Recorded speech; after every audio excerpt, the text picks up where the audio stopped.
What is grading on a curve? Have you ever wondered how some students seem to get higher grades even when their scores are not that different from others? This practice is known as grading on a curve. It is a method used by educators to adjust student scores based on how the entire class performs.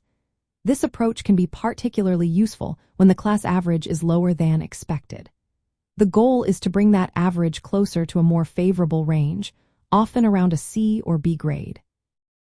The idea of grading on a curve comes from the bell curve.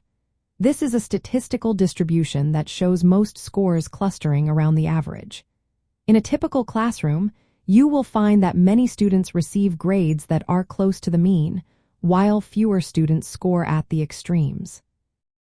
When teachers grade on a curve, they adjust each student's score to ensure that the class average meets a desired level. This usually means raising the average, but sometimes it can involve lowering it too. This method is more common in subjects like natural sciences, engineering, and mathematics.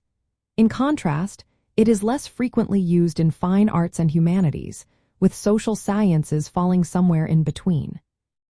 One way teachers can apply this method is by identifying natural clusters in the distribution of scores. By doing this, they can assign grades based on these clusters. For example, if several students score similarly, they may all receive the same grade. Another approach is to set cutoff points for different grades based on the distribution of scores. The highest score could be designated as an A, and all other scores adjusted accordingly. Grading on a curve emphasizes how students perform relative to their peers.